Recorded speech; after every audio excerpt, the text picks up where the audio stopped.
हमने एक 7-year-old boy की स्टोरी बताई थी, तो I was feeling a sense of shock कि अब की जो ऑडियंस है आज की यहाँ पे कि 7 ईयर का बच्चा उसको वो एडिक्शन हो गई है. But since many girls I will say women are there those who will start their family very soon in next 5 or 6 years. तो मैंने एक वीडियो देखी थी, उसमें था कि एक छोटा बेबी न्यू बॉर्न, वो मदर उसकी क्या थी कि जब वो प्रेग्नेंट थी she was consuming drugs, she was on opioids. ठीक है, तो जो उसका बेबी डिलीवर हुआ ही वाज ऑन मतलब एडिक्टेड टू ड्रग्स. तो उसको रोज की वो ड्रग्स दी जा रही थी कि वो सरवाइव कर सके. छोटा बेबी, उसको भी जरूरत है. मतलब 7 ईयर पे आप शॉक हो रहे थे, आप सोचे कि जो न्यू बॉर्न बेबी है उसके लिए कितना डिफिकल्ट होगा. अभी बहुत सारे केसेस हैं कि जो न्यू बॉर्न बेबीज हैं वो भी ड्रग एडिक्शन का वो शिकार है. ठीक है, जस्ट बिकॉज कि उनकी मदर्स इसमें इन्वॉल्व है ड्यूरिंग प्रेगनेंसी. ठीक है, तो जो भी यहाँ पे विमेन है प्लीज टेक केयर. और बहुत सारा शेयर जो होता है ड्रग पैडलिंग में, एक विमेन भी इंपॉर्टेंट रोल है उसमें. हम केसेस देखते हैं कि women are involve in drug peddling. ठीक है, और आल्सो इन कंज्यूमिंग ड्रग्स. और अगर आप प्रेगनेंसी के टाइम ये कर रही हैं तो देखें आपके छोटे बेबी, न्यू बॉर्न बेबी, उस पर भी असर पड़ रहा है. ठीक है, and one more thing that was left out was drug overdose. ठीक है, आप ड्रग यूज तो करते हैं, मिसयूज, अब्यूज, एवरीथिंग, बट आप भूल जाते हैं कि कितनी क्वांटिटी में लेना है. ठीक है, वो तो लेना ही नहीं है, बट ओवरडोज हो जाता है, उसकी वजह से भी डेथ हो सकती है, कुछ भी हो सकता है. तो टेक केयर. आपकी फैमिली में अगर कोई बच्चा है, ब्रदर है, इसका सोशल स्टिग्मा ना ले, उसको रिपोर्ट करें, पुलिस को बताएं, और जो भी डी एडिक्शन सेंटर्स हैं उस पर आप लेकर जाएं. ठीक है, तो आप उसको जो न्यू बॉर्न बेबीज का है ना, अगर आपको लगता है कोई विमेन है आपकी सोसाइटी में प्रेग्नेंट है but she is on drugs, तो प्लीज उसको अवेयर करें. ठीक है, उसकी बेबी पे इफेक्ट पड़ेगा उसका. Thank you. आप लोगों का अटेंशन स्पैन क्या 10-15 मिनट इतना ही है, बट मैं थोड़ा छोटा ही रखूंगा. तो इसमें सबसे इम्पोर्टेंट चीज है जो मेरे को लगता है कि गेम सारा है प्रायोरिटीज का. What you prioritize in life. ठीक है, जैसे मैम ने बताया था कि there are many people who say कि रिलेशनशिप फेलियर हो गया तो we started doing drugs. But हम भूल जाते हैं कि 6 महीने का रिलेशनशिप ज्यादा इंपॉर्टेंट था या जो आपकी फैमिली का जो 20 साल का रिलेशनशिप था वो ज्यादा इंपॉर्टेंट था. वो हमारा प्रायोरिटाइजेशन खराब हो जाता है और उसी चक्कर में हम सब गेम खराब कर देते हैं. दूसरी चीज हम प्रायोरिटाइज नहीं करते कि करियर ज्यादा इंपॉर्टेंट है. दोस्तों के साथ रहना बुरा नहीं है, बट आप किस तरह के दोस्तों के साथ रह रहे हो वो चीज डिपेंड करती है. तो अगर आप गलत दोस्तों के साथ बैठे हो तो वो प्रायोरिटी आपकी अगर वो बढ़ जाती है तो फिर आपकी लाइफ फिर उस तरह से चली जाती है. आप ड्रग्स के चक्कर में पड़ जाते हो, चोरी जैसे आपने बोला, दीज आर ऑल इंटरलिंक्ड. हर तरह का क्राइम इंटरलिंक्ड है.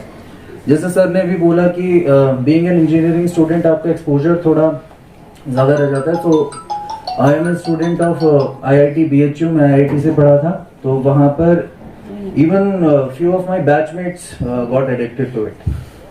And being an IIT student, अगर कोई बाइपोलर हो जाता है because of usage of drugs, तो आप सोचो जब मैंने उसके फादर की जो हालत देखी थी, ही वाज क्राइंग कि मेरे बच्चे को क्या हो गया है.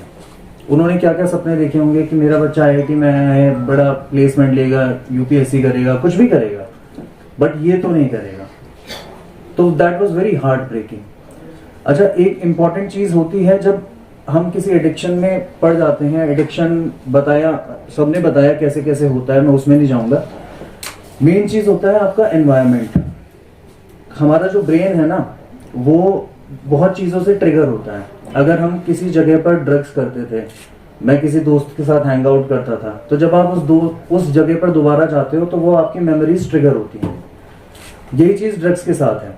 आप रिहैब सेंटर गए, आप वहां पर डिटॉक्स हो गया आपका, बट आप घर वापस आए और आप उन्हीं दोस्तों से दोबारा मिल लिए. ये आपका फिर से ट्रिगर करेगा ब्रेन में, and you will start doing drugs again and again. आप उस स्पॉट पर गए जहां पर आप लोग हैंग आउट करते थे, वहां पर ड्रग्स किया, वो फिर से आपका ट्रिगर करेगा. तो मैंने एक स्टोरी पहले भी बताई थी. तो बेसिकली जब वियतनाम वॉर हुआ था तो USA के जो सोल्जर्स गए थे वियतनाम में, they got addicted to drugs, cocaine, heroin, सब कुछ. तो जब ये वापस आए, ड्रग डी एडिक्शन सेंटर में गए, ये पूरा डिटॉक्स हो गए और इनका ड्रग एडिक्शन पूरा खत्म हो गया था. बट जब हमने कंपेयर करा जो यूएसए के नेटिव्स जो वहीं पे रहते थे, वो ड्रग डी एडिक्शन सेंटर में जाते थे बट वो रिलैप्स हो जाते थे, उनको विड्रॉल सिम्टम्स आते थे, वो रिलैप्स हो जाते थे। तो ये डिफरेंस क्यों था? उसकी वजह यही है कि उनका जो ड्रग एडिक्शन था that was centred around Vietnam. वो जो एनवायरनमेंट था वियतनाम का था, तो उन्हें वो यूएसए में वो चीज एनवायरनमेंट नहीं मिली, तो they could get out of it. But जो लोकल्स थे वहीं पर, जो वहीं पर रहे, उन्हीं दोस्तों के साथ थे, उन्हीं दोस्तों के साथ ड्रग्स किया, वो फिर से रिलैप्स हो गया उनका। तो एक किताब है एटॉमिक हैबिट्स करके। एटॉमिक हैबिट्स बहुत चीज़ों के बारे में बात करती है। वो ये बात करती है कि अगर आपको जंक फूड छोड़ना है, आपको बिंज वॉचिंग बंद करनी है, तो आप नेटफ्लिक्स का सब्सक्रिप्शन मत लो। आपको जंक फूड छोड़ना है तो आप घर में बिस्किट्स, नमकीन, ये केक्स वगैरह, पेस्ट्री मत रखो। तो इसी तरह से अगर आपको ड्रग्स छोड़नी है तो आप जिन लोगों के साथ बैठते थे, जिन लोगों के साथ ड्रग्स करते थे, आपको उनके साथ कट ऑफ करना पड़ेगा। इस चीज में कौन ध्यान रखेगा? आप लोग ध्यान रखोगे, अपने फैमिली मेंबर्स को अवेयर करोगे। ये चीज में हर किसी का रोल है। पुलिस तब आती है, पुलिस का प्रिवेंशन भी है, बट पुलिस थोड़ा क्रिमिनल्स की तरफ डील करती है। मैं समझता हूँ कि जो कंज्यूमर है वो एक विक्टिम है, उसको आपने आदत डाल दी और वो उस ड्रग का आदी हो गया है, उसको हमें अलग तरीके से ट्रीट करना पड़ेगा। और एक पेडलर को, जो पूरा ऑर्गेनाइज क्राइम का माफिया है, उसको अलग तरीके से डील करना पड़ेगा।